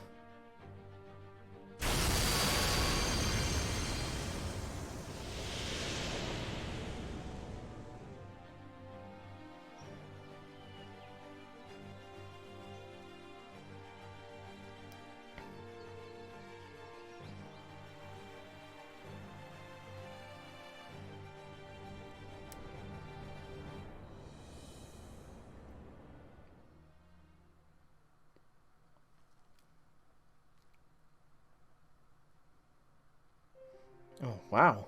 Fo-fo! Tiny lights danced through the air. These light particles, presumably a result of Taegong Wang's spell, began to fill the hall, and were probably doing the same across the entire special region. They had a warmth to them, as if they had a life of their own. Then the particles began to surround Koyanskya's body.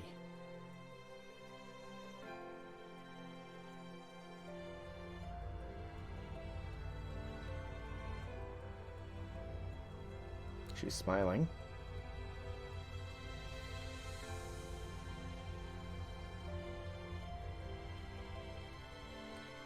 My, quite the pretentious great sage art you cast. Pushing yourself so far beyond your limits, all to launch me into space of all places. I wish I could be there for the launch, but I doubt that'll be an option, which is why I programmed it to work automatically. Once this place, the reality marble spacetime, has been completely frozen, it will spatially compress into the shape of an egg.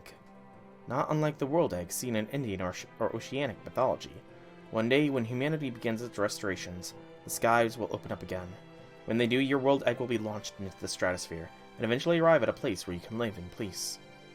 It could be the corner of outer space, or it could be another celestial body. The rest will be up to you. You can set up your world wherever you like, and it's no business of mine what you do once you have. Humanity will not be able to interfere. That sounds great, if it actually works out. I can't think of many things more expensive and time-consuming than space exploration after all.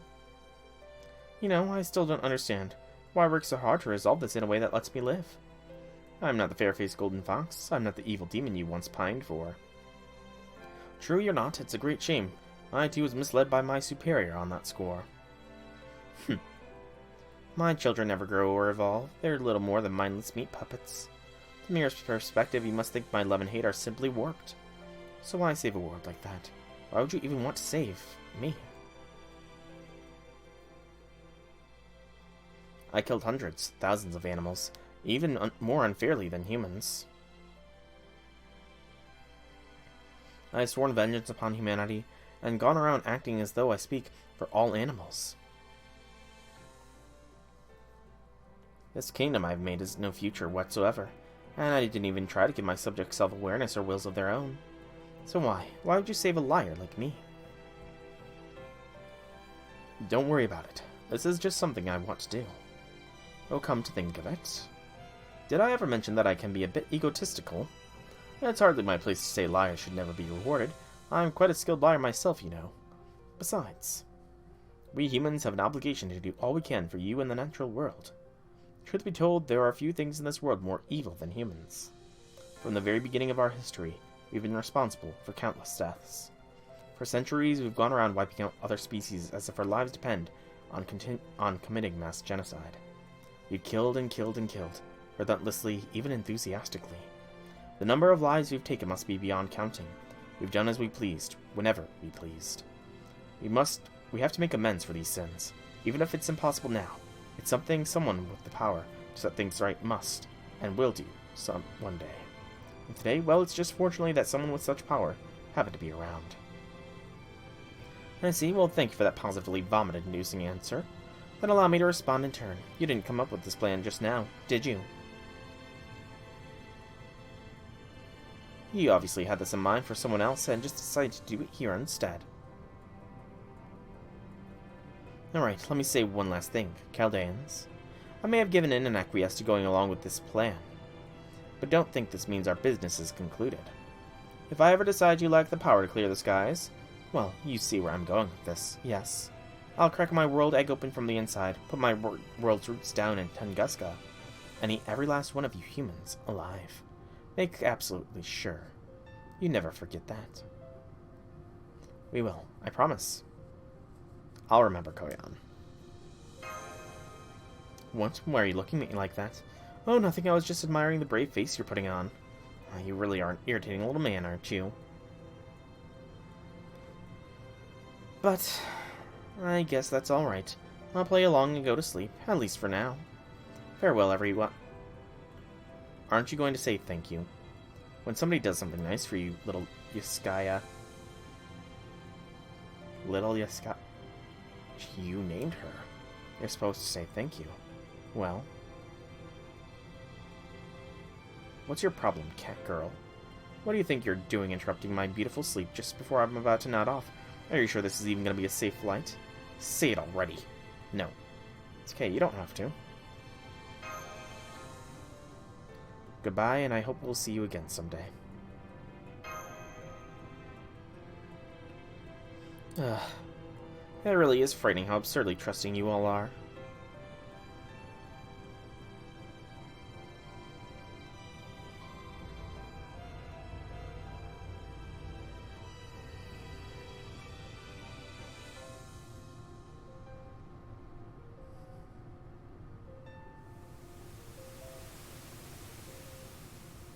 It's all being compressed into an egg. Lots of eggs in this year of FGO, isn't it?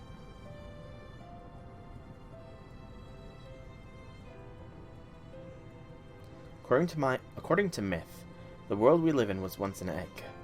And just as we living things were born, so too was the world around us.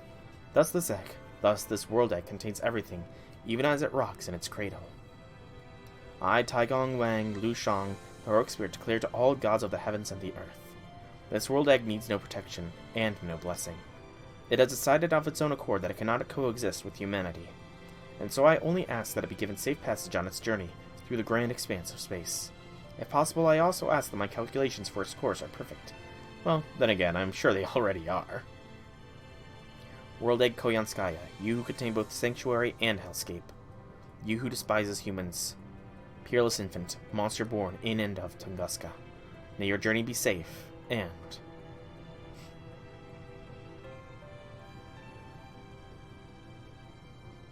What was that exclamation point for, Taigong?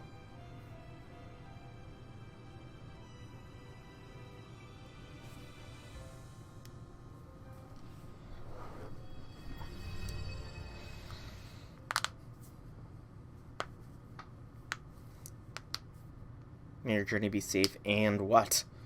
And what?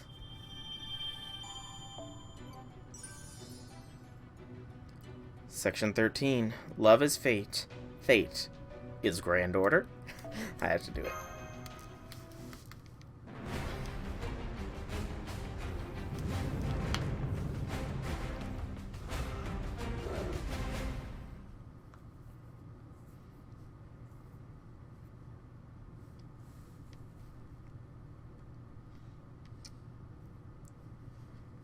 And we're back on the bleached earth.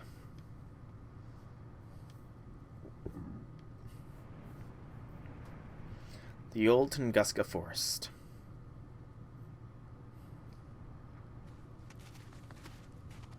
We're back on the bleached earth. It's all the same, everywhere you look. Yes, Senpai. There's no more sign of NFF's headquarters, the Death Zone, or the Life Zone's verdant forests and babbling brooks. They were here not too long ago, and now they're all gone. No, that's not right. Since this endless white is present default state of the world, maybe it's more accurate to say it's gone back to the way it used to be.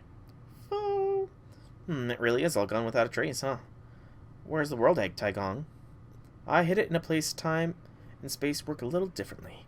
It's not out there as void space, but it should keep the... It's not out there as void space, but it should keep the egg safe from anyone trying to meddle with it. Then, when the time comes, when the trees of emptiness roots are gone and the skies are clear once more, it will launch into space automatically, and no one will be the wiser. So, set it and forget it, huh? Sounds good to me. I have to say, I'm absolutely exhausted. Thank you for helping with Koyan. I hardly did anything deserving of thanks. If anything, I should be the one thanking you for indulging me. So, thank you. Senpai, just had a thought. Oh, please tell us.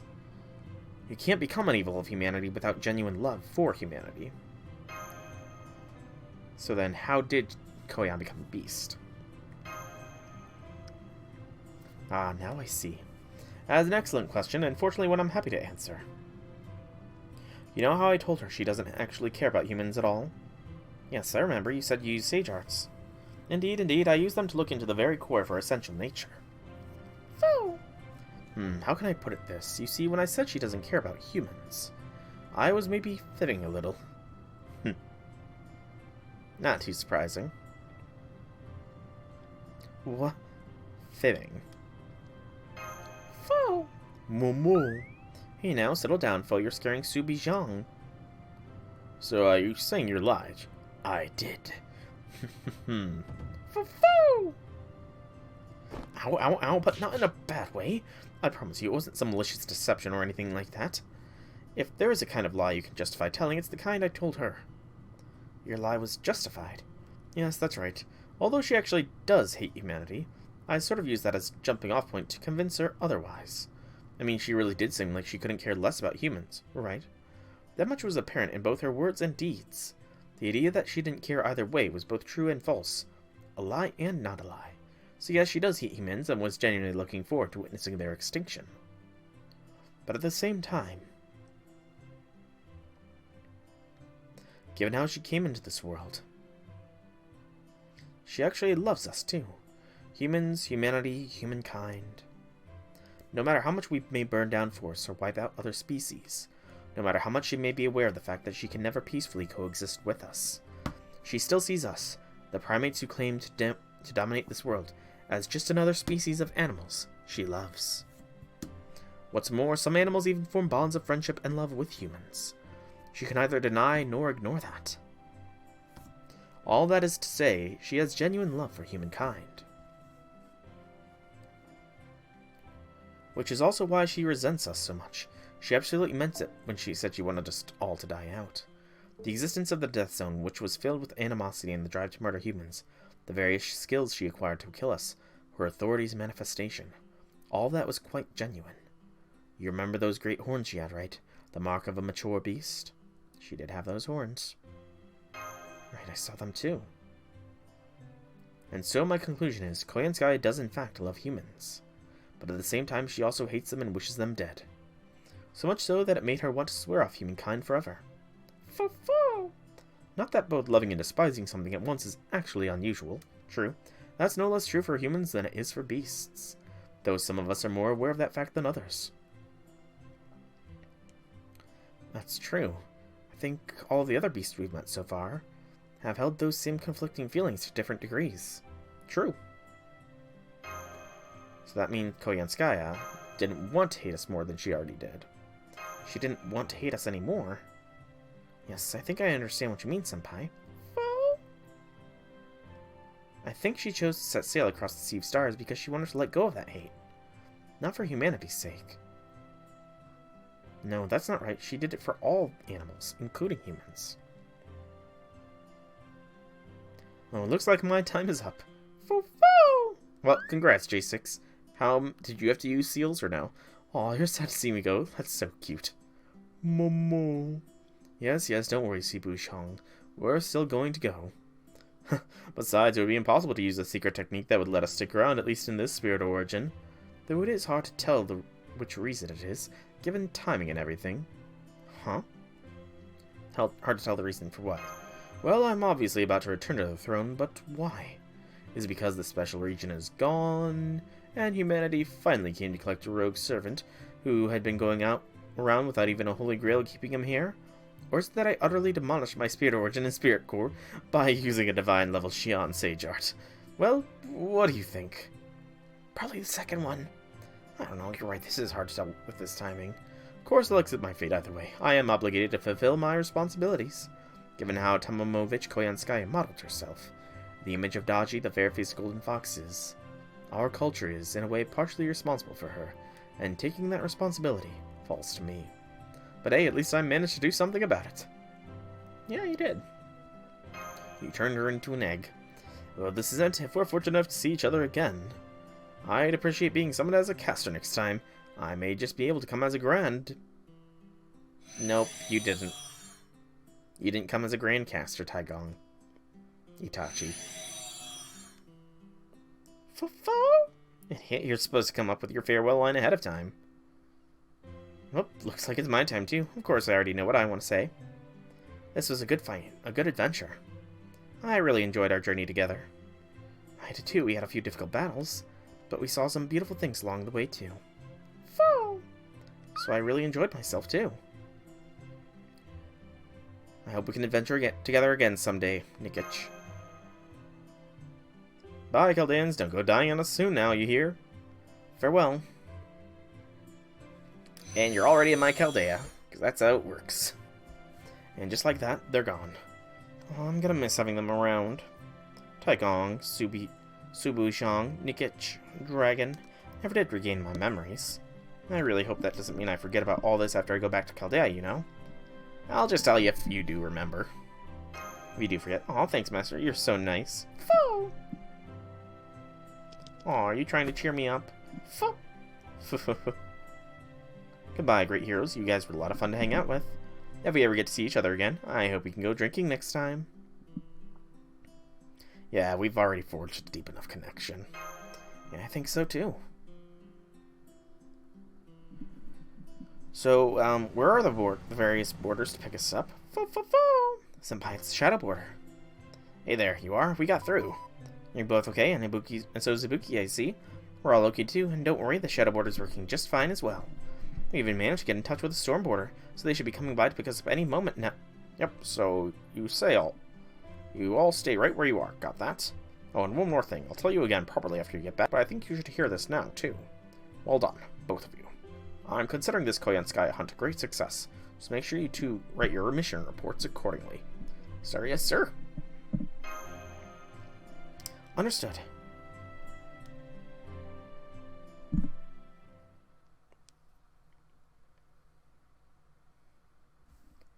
Still not done yet. Final 2 arrows. Ah, beautiful beast. A superlative beautiful woman, your beauty undiminished by the dreadful harm you have done to this world and its people. You were truly strong. I lost more allies than I can count to you, many of whom I considered friends. I'll never forget the battle I fought to capture you. I thought so many times that I was about to die. But eventually we won. We finally deposed the Shang dynasty and imprisoned you in demon-binding chains. You never stopped struggling. You were relentless in your determination to survive, even if you had to live in filth or subsist on mud. Over and over you begged us to spare your life. Over and over you cursed the world and everyone in it. Somehow even that side of you was beautiful to me. Yes, even in your final moments. Goodbye. Goodbye, Daji, Millennium Fox Spirit. You who are more beautiful and more terrifying than anyone I have ever known. Yes, goodbye to you as well. You who are more detestable and more precious than any I have ever known. I hope your death is longer and more painful than any of your wretched kind. I'm afraid I won't be doing that. I'm going back to the Kunlun Mountains, and one day I'm going to become a Jian. Indeed. Indeed, I suppose you are, whereas I... No matter how much I wish for eternal life, I'll never get it, and you will. I hate everything about this. Well, fine then, if that's how it's going to be. I want you to live the rest of your eternal life cursed by every beast that lives. You're cursing me. Yes, I am. Unless you scoop up every last drop of blood that spills from my head after it's been cut off. You will be cursed for all of eternity. If you're going to enjoy eternal life, you'll also have to live with eternal regret. You're really quite frightening, you know. You mean you didn't know? Yes, I am. I'm Dashi, the terrible nation-running beast, the embodiment of the disaster and evil of humanity. I will always, always hate, curse, and despise you.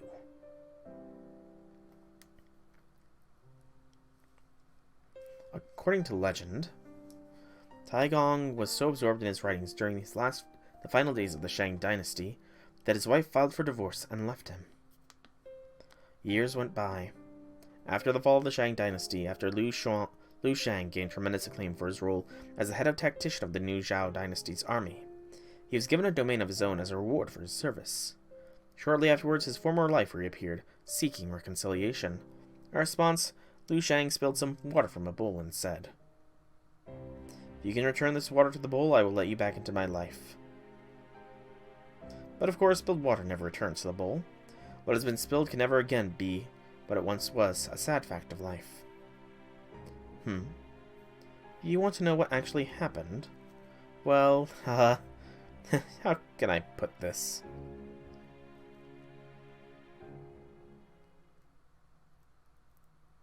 So we got a little bit more of Taigong's backstory there, as to why he was here for Koyan, because Daji cursed him.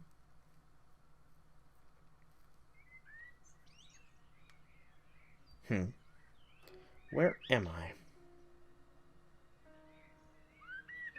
I don't get it.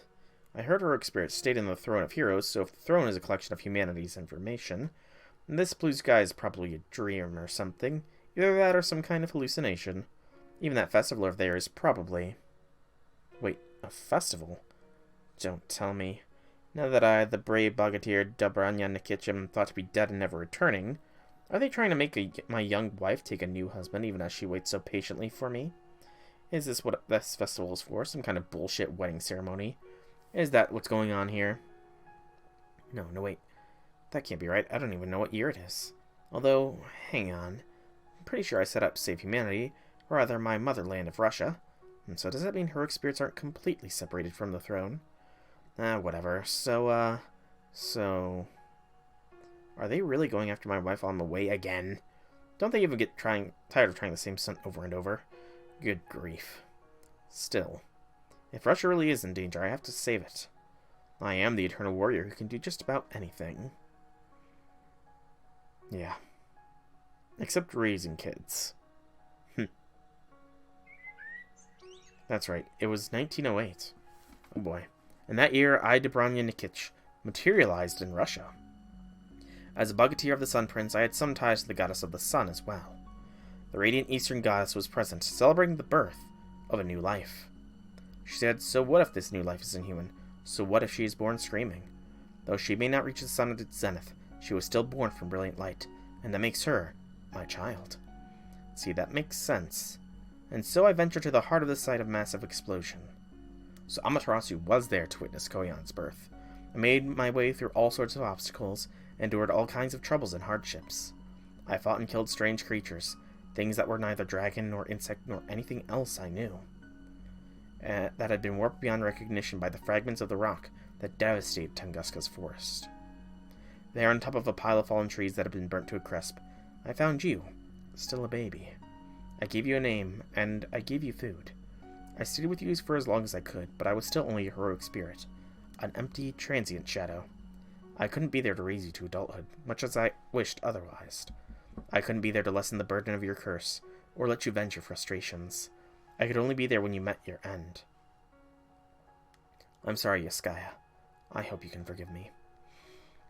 So, Nikitch was there. She will. I'm sure of it.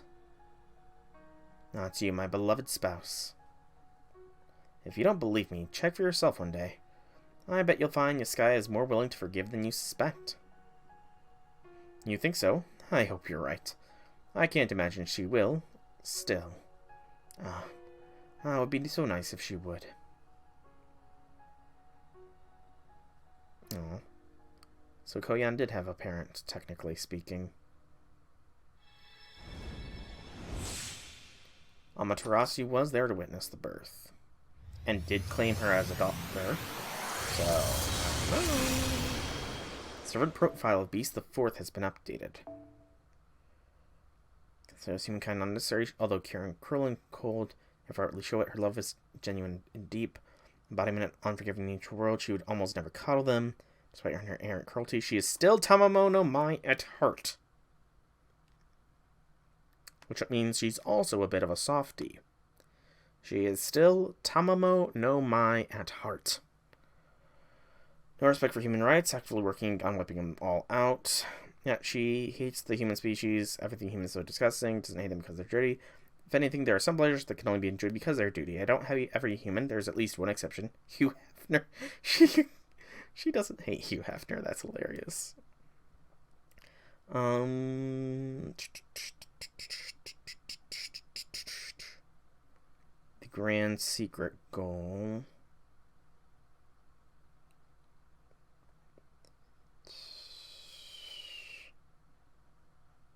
Independent manifestation. Authority of the beasts. E. Nega self. Denies consciousness and will in animals. Morph EX.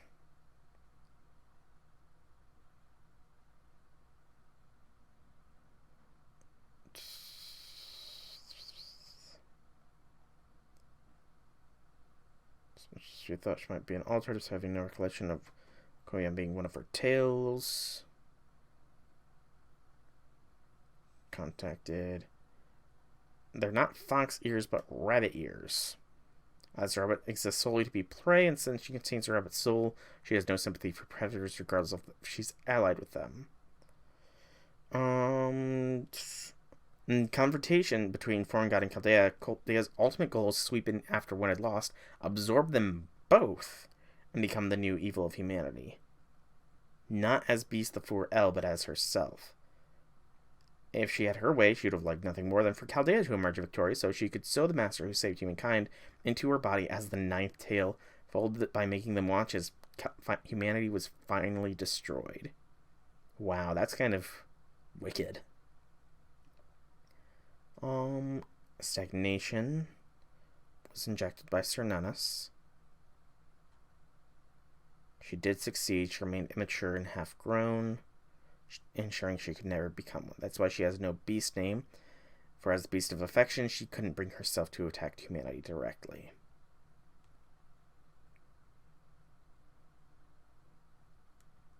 Okay. And that's it. Oh, epilogue unlocks on New Year's Eve at midnight. So, I guess New Year's Day is going to be when we see the epilogue for Tunguska. So for now, I've been Soulrack Dragon. I hope that you've enjoyed today's stream. If you have, leave me some feedback in whichever way you so see fit. Excuse me. If you want to check out more by me, be sure to check out my channel here on Twitch or YouTube. Same name, same games. There is plenty of content for you all to enjoy. Once again, thank you all so much for coming out. I hope you enjoyed. Have a fantastic evening, everybody.